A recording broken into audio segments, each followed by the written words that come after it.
At it again, and y'all are gonna shake your head at this story here.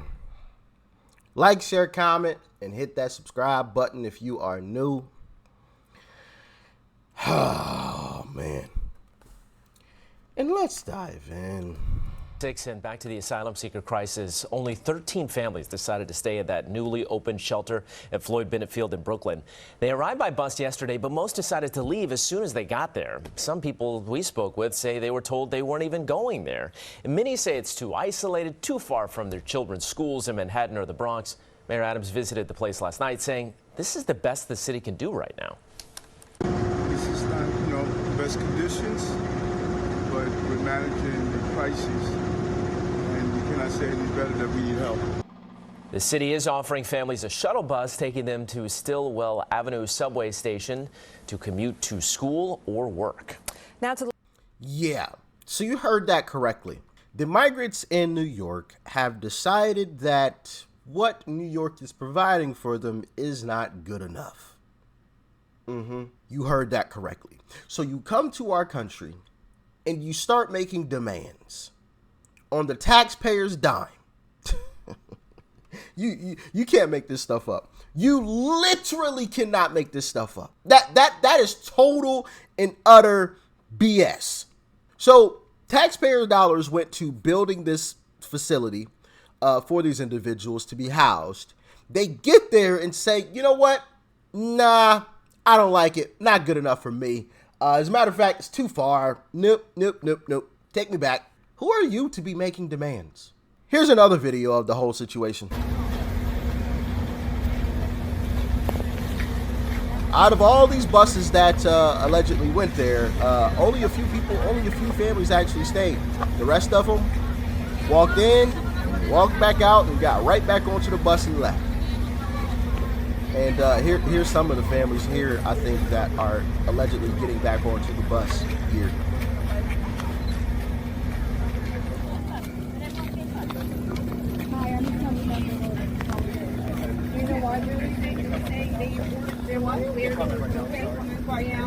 Not even the representative of the district.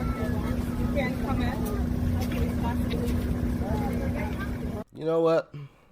I agree with Trump. Kick them all out. Kick them all out. Like, be grateful. Be grateful. Like, I get it. It's not ideal. I understand. Okay? But, oh my goodness. I don't know, man. That one just angers me. That one angers me. You know, that is absolutely ridiculous. You come here, illegally, and you start making demands on what we have to do for you. If you wanted all this stuff, go back to your own country and make it yourself. Just saying. I'm just saying.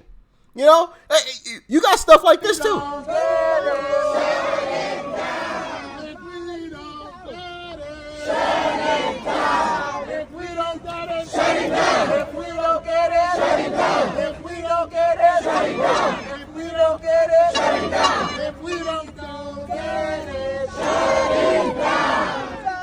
If we don't get it, shut it down. Oh my goodness. You just listen. I'm also grateful for all of this happening for reasons that I've touched on before, because it only proves Republicans right once again. You know, we've been proven right a lot. You know, people used to call Republicans far right extremists, conspiracy theorists, and conspiracy after conspiracy after conspiracy after conspiracy after conspiracy after conspiracy after conspiracy after conspiracy has proven us right time and time again. You know, one of you, and I don't remember who said it, or I don't even remember the exact comment, but one of you commented, it's a conspiracy, something along the lines of, it's a conspiracy theory today, but 6 to 7 months later, we'll find out it was actually the truth. And that's been the way it goes. You know, we were called all crazy for saying, no, bro, why are you letting these people in, bro? That's foolish. That's foolish. I'm for legal immigration, but just walking across, absolutely not. Absolutely not. Go back home. Go through the proper channels. You know, no. We're not doing this. oh, you guys are hateful. You guys don't like all these, blah, blah, blah, blah, blah. Now look, and now the people of New York get to feel what we were trying to warn them about, because not only are immigrants making demands, but Mayor Adams is actually making some cuts. Check it out. My fellow New Yorkers, in recent months, our administration has delivered for you over and over again. Jobs are up, crime is down, and every day we're delivering for working people. But for months, you've heard me talk about the fiscal challenges our city is facing as the cost of the asylum seeker humanitarian crises have skyrocketed, placing great strain on our budget. At the same time, COVID-19 stimulus funding is sunsetting. We have been clear that without significant timely action from our state and federal partners, we will be forced to make some tough choices. As we have made these hard choices, the well-being of New Yorkers has always been our top priority. We have not only managed taxpayer dollars responsibly and balanced the budget as required by law, but we have done so while minimizing disruption to the services New Yorkers rely on. In September, we directed every city agency to reduce city-funded spending by 5%. Since then, every agency has found savings with minimum disruption to services and no tax increases. Our efforts were successful. Today, we are delivering our November financial plan update with a balanced budget, just like you and your families must do when you sit down at your kitchen table and pay your bills every month. But while we succeeded, make no mistake, we are not out of the woods. We added... Oh, man, this is what you wanted. This is what you wanted. You get what you vote for, and it's unfortunate, because part of me does feel bad for these Democrats who voted for this stuff, because, and I talked about this a while back when I said that we should extend an olive branch to our Democrat brothers and sisters and invite them on this side of the political aisle, right? Because on this side, true Republicans like the Matt Gaetz and the Donald Trumps and the Byron Donalds and those of the world, they truly care about their constituents. They truly care about the voters. The Democrats have proven that they don't care at all. Even if you want to look at somebody like Joe Biden, look at the polls, even amongst Democrats. Democrats don't want Joe. And you know what the Democrat establishment said? We don't care. You're getting him anyway. Shut up, sit down, and show up to vote. It's right there in their face. So once again, I'll extend another olive branch to our Democrat brothers and sisters and join us on the side that actually cares. But here's some more on Mayor Eric Adams in New York. We're learning more about the steep budget cuts coming from Mayor Eric Adams, calling for 5% cuts in every department, including public safety.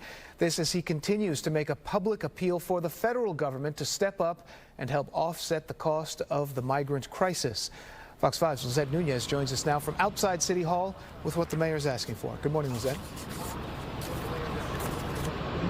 Good morning, Dan. Well, the budget cuts are far-reaching. We're talking every city agency will be impacted, and this goes into effect immediately. We're in some serious financial trouble right now. Mayor Adams making these remarks at a town hall after the city announced major budget cuts. Adams says the migrant crisis is to blame as it continues to put a strain on New York City resources. The national government should be picking up this tab, and it should not be coming out of the backs of everyday New Yorkers. That is wrong, and that is what is happening. The budget cuts mean that the police force would be reduced to under 30,000, the lowest number in decades, plus impose a hiring freeze on the NYPD that would postpone 5 new classes of incoming officers. The PBA president calling it a disaster at a time where officers are already stretched thin. We have a crisis in this city. We do not have enough police officers. Other departments will also be impacted. The FDNY will be asked to reduce overtime costs. Any civilian vacancies will be eliminated, as well as light-duty firefighter positions. As the mayor has said, we're concerned about, this fiscal crunch, the migrant crisis, and what it's going to do to our bottom line. Right now, our main objective is to make sure that we are protecting life and property, which is our mission. We can still do that, even with these budget cuts, but it does mean that some important programs will have to wait. As for the Department of Education, $1 billion will be slashed over the next 2 years. Middle schoolers will see reduced hours for the Summer Rising program, and thousands of pre-K spots will be cut. This comes as New York City Public Schools saw its first bump in enrollment in years. 8,000 additional students have been added to the school system. City libraries will not be spared from cuts. Library leaders say starting next month, most of their branches will be forced to close on Sunday. And the Department of Sanitation will also be feeling the impacts. There will be fewer litter pickups, and the mayor urging New Yorkers to clean up after themselves and help up with any cleanup, which is a similar message he sent when the incoming class of school safety agents was cut. Happening later today, there will also be a rally here with elected leaders as well as union leaders who will be opposing these cuts. That's the latest here from City Hall. We'll send things back inside. Hearing a lot more about this. But at least he's not raising taxes on folks.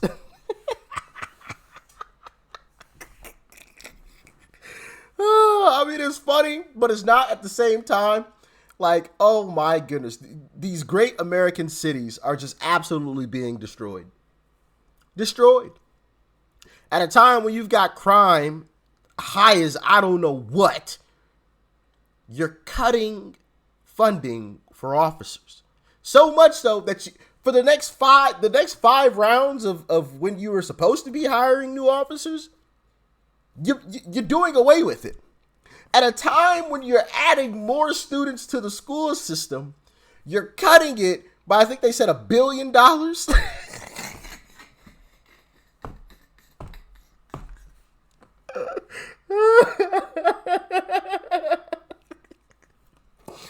Oh, man. And listen,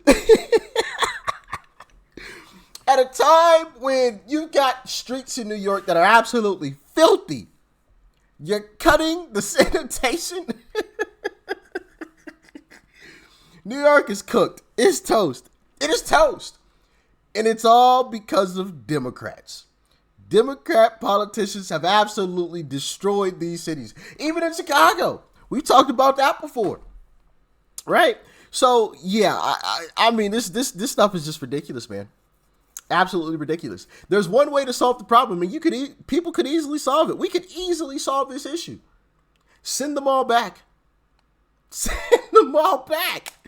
Simple. Yeah, sending them back is going to cost some money. But in the long run, you ain't going to have to make a whole bunch of cuts here and there and everywhere else. But of course, that's a radical idea. I am an extremist for saying or suggesting, hey, send them back to where they came from. And if they don't want to tell you where they came from, ship them back to the southern border, put them on the other side and say, hey, figure it out. You got here, figure out how to get back. We tried to send you back home. You ain't want to tell us. So figure it out yourself. Have at it. That may sound cruel, but at the same time, you're putting people's lives in danger by, one, cutting funding for officers that are already stretched thin. How are you supposed to be protected? Especially in a place like New York, you can't carry a you-know-what with you. You can't carry one of those.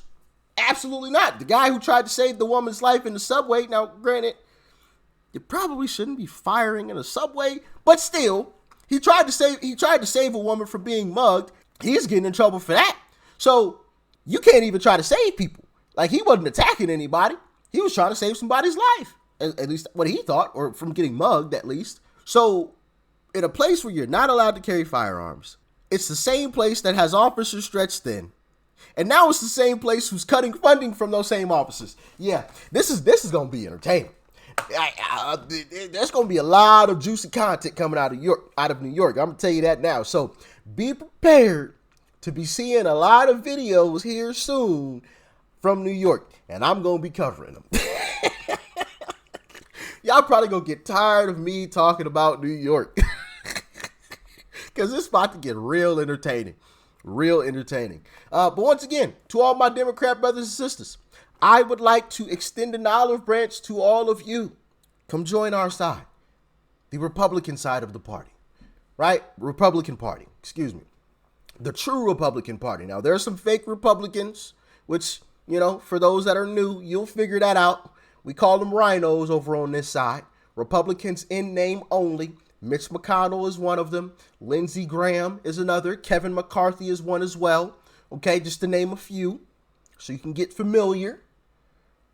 True Republicans, as we like to call it, Donald Trump, Matt Gaetz, Byron Donalds, to name a few. Okay, but yeah, Republicans truly care about the voters. Democrats have proven that they don't. It's just that simple. But hey, y'all let me know how y'all feel about all of this in the comment section below. Like, share, comment, hit that subscribe button before you go. Peace and love. I'm out.